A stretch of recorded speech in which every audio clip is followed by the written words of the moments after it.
Well, we finally made it out of obstructive lung diseases. Obstructive disorders, remember, are characterized by decreased airflow out of the lungs. Air gets trapped. That left us with increased lung volumes on spirometry, like total lung capacity and residual capacity. Throughout this next chapter, we're going to see quite the opposite. In restrictive lung diseases, you can't get air in the lungs due to a decreased ability of the lung to expand. As we'll soon illustrate, this can either be an internal restriction, like a fibrosing lung disease making the lungs all scarred and non-compliant, or we have an external restriction, like obesity weighing down the chest wall, or a pleural plaque, or a tight, restrictive corset. Yeah, let's face it, Victorian-era England was restrictive, to say the least. Restrictions on women's rights, kids restricted to working in factories, people rushing into crowded cities after the Industrial Revolution. This is our restrictive lung disease overview sketch. We'll cover the basic clinical presentation and physical exam findings that characterize the restrictive lung pathologies, like idiopathic pulmonary fibrosis, pneumoconiosis, and sarcoidosis. Then, in the rest of the chapter, each etiology will be covered in much more detail. Get ready for some spirometry readings as well. It's pretty much what you'd expect in a lung that can't expand. Volume goes down. And when the lungs can't expand without using much more pressure than usual, that means reduced lung compliance. Just take a look at our young protester out there, tearing up his contract with the local factory. What is he, like 10 years old? And he's already got the black lung? Child labor. You make me sick. Now, to really define restrictive lung disease, we need to look at pulmonary function testing, the first component of which you might be familiar with, spirometry. This is where the respiratory therapist screams at the patient to take a deep breath in and then blow out as hard as you can, while the patient has his or her mouth sealed around that spirometer thingy. As the patient exhales fully, we're able to measure all kinds of things, like flow rates and lung volumes in reserves. Residuals, maybe? It's a little much, honestly. So we're just going to focus on the spirometry results that pertain to restrictive lung disease and really help you nail that diagnosis. All right, so if my lungs are all restricted and stuff, then what you're going to measure is a decreased total lung capacity, or TLC. TLC is a measure of all the air in a fully expanded lung. In other words, take a huge breath and hold it in. How much air is in your lungs? That's your TLC. People with restrictive lung disease just can't take that huge breath in because their lungs are non-compliant. So down goes their total lung capacity. In this scene, decreased total lung capacity is represented by that overturned total load capacity. Because in the late 1800s, nothing got your point across more than throwing old vegetables around. Hey, women should vote. Radish. Hey, schools should be better. Eggplant. For our next set of spirometry values, take a look at the banner held by the angry crowd outside. On the top, we've highlighted FEV1, which stands for the forced expiratory volume in 1 second. Underneath is FVC, which stands for forced vital capacity. We're going to be looking at the ratio of the two, FEV1 over FVC. Think of it like this. Take a full, deep breath in and then blow out as much as you can, as quickly as you can. The amount of air that you exhaled in the first second is your FEV1. The total amount of air that you exhaled is your FVC. You typically blow out a majority of exhaled air within that first second. So, the ratio of 1 second exhalation over total exhalation, or FEV1 over FVC, is normally about 80%.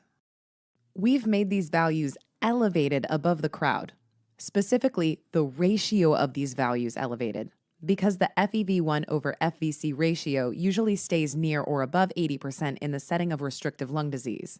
Here's why. Patients with restrictive lung disease just can't inhale fully. Their lungs just aren't compliant enough. So they're not going to exhale as much either, and their forced vital capacity actually remains relatively low. So as that FVC sign kind of swings down like that, Imagine that ratio staying high. Also, you see how that FEV1 banner is stretched tight? This pertains to interstitial lung diseases specifically, which cause pulmonary fibrosis and stiffening of the pulmonary interstitium around the airways. This causes airway widening. Again, imagine everything around the airways is all elasticy and stiff. This increases radial traction, pulling outward on the sides of the airway in all directions. So, just like the traction on this banner pulls it open, a restrictive lung pulls those airways open. This actually decreases the resistance to expiratory flow, and the patient is able to get more out in 1 second than you'd expect with those small fibrotic lungs. Overall, while FEV1 is decreased, it doesn't decrease that much. And it decreases way less than that FVC down there. That's for sure. This helps that FEV1 FVC ratio stay high. The last value I want to mention is functional residual capacity, or FRC. FRC is the volume of air that is present in the lungs left over after a normal exhale, not a forced exhale. Just your normal exhale, like what you're doing right now.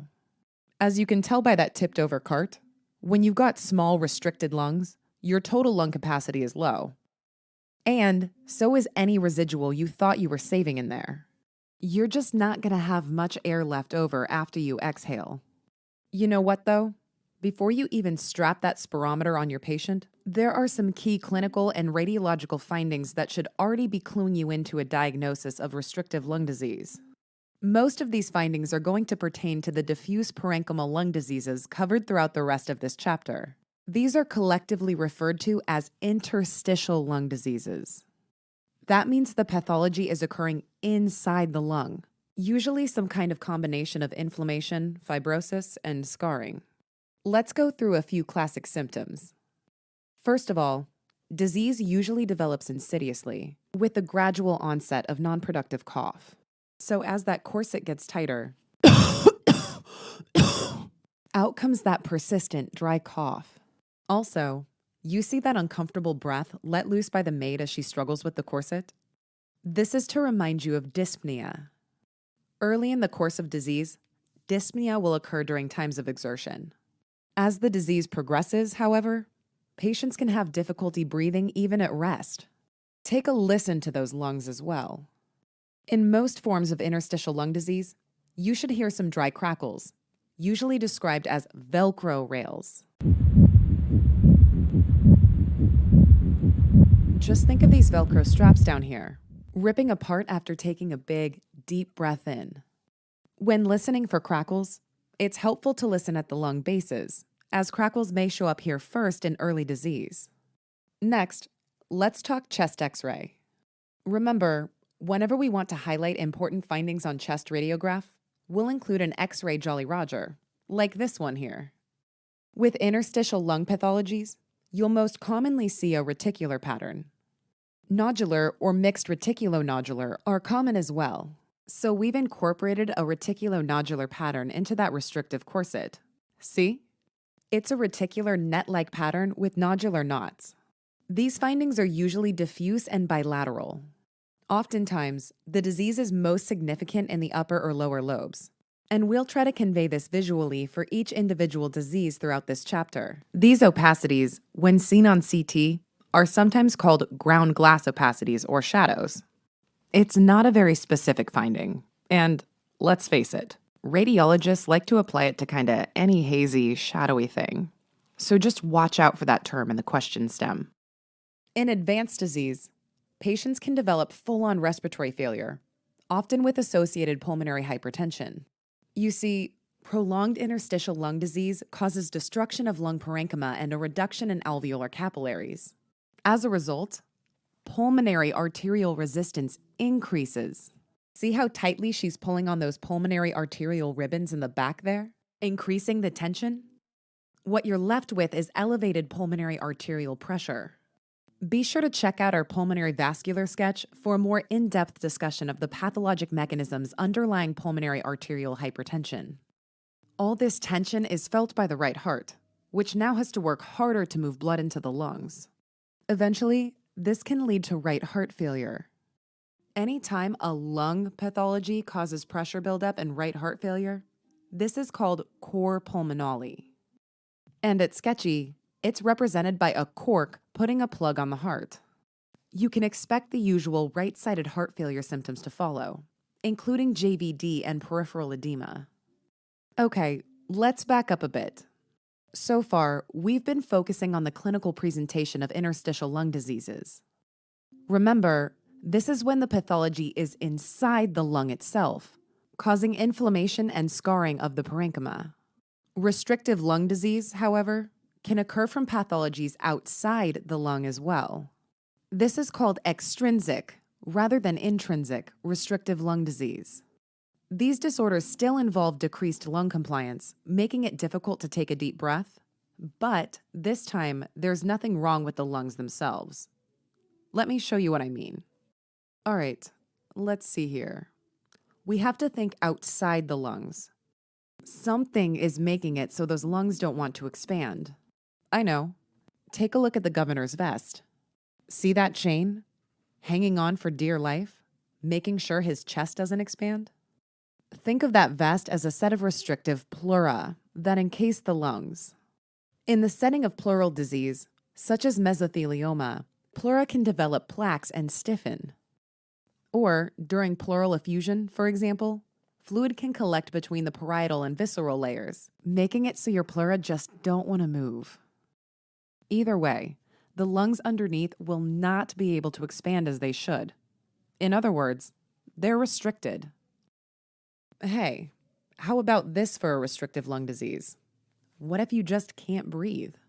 As in, your diaphragmatic and intercostal muscles just aren't working and your lungs won't expand?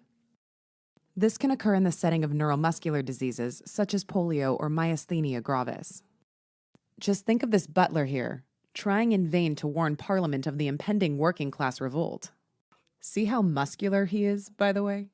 Not only that, look closely and you'll see that the telegraph wire is cut. Let it remind you of impaired neuronal signaling to the muscles of respiration, thus leading to an extrinsically restricted lung. Poor breathing mechanics can also arise when the bony structures surrounding the lungs are malpositioned. The major pathologies to know here are kyphoscoliosis and ankylosing spondylitis. See that curved spondylitis spine carved into the side of the chest? It turns out that when the spine is malformed or fused, it can actually limit the expansion of the entire chest wall. That's why we put a lock on this chest of drawers. Think of it as a lock on your patient's chest, preventing full expansion of the lung. Morbid obesity can lead to a similar scenario. Notice that we've added some extra girth to our concerned governor here. All that excessive extrathoracic soft tissue limits chest wall expansion, leading to a restrictive lung disease. So watch out for that patient with significant central obesity who presents with chronic mild dyspnea and fatigue, especially if he has no other history of pulmonary disease. In the question stem, they'll also throw in a BMI over 30. Yep, that means obesity. And they might also report that his respiration rate is around 20. 20 is pretty high.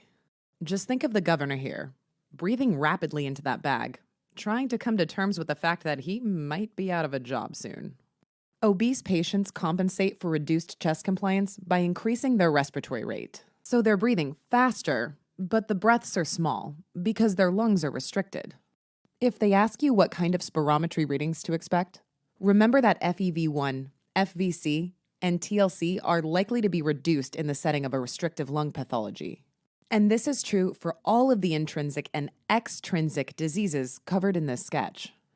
However, these changes will probably be modest in the setting of obesity-related lung restriction. The most common indicator of obesity-related disease is a reduction in expiratory reserve volume, or ERV. Instead of expiratory reserve, just think of the governor's extra reserves here, depleted. Expiratory reserve volume is the maximum amount of air you can breathe out after a normal tidal expiration. And obese patients just don't have much reserve left. Now, I want to bring your attention back to that bag he's breathing into. I also want it to remind you of retaining carbon dioxide. Just imagine constantly rebreathing the same air over and over in that little bag. Because here's the thing. Obesity in the long term can cause what's called obesity hypoventilation syndrome. Hypoventilation means you're not breathing off CO2, so you can expect a chronically elevated arterial partial pressure of CO2 with an accompanying reduced partial pressure of O2. In other words, high PaCO2 and low PaO2. We'll get into blood gases in a lot more detail during our hypoxia video. For now, just keep in mind that obese patients can chronically retain CO2, and that goes hand in hand with chronic hypoxemia. Chronic hypoxemia in the lungs causes the pulmonary vasculature to constrict. See how tight those pulmonary vascular chains are, holding his girth together? When this vasoconstriction persists, it will inevitably lead to irreversible vascular remodeling and pulmonary hypertension. Again, all this tension is felt by the right heart, eventually leading to right heart failure. Yep, as you well know, anytime a lung pathology causes right heart failure, that's cor pulmonale, putting a cork on your heart. All right, let's take a quick step back and take in the whole scene. On the left, we have a few extrinsic causes of restrictive lung disease: obesity, neuromuscular, and pleural disorders.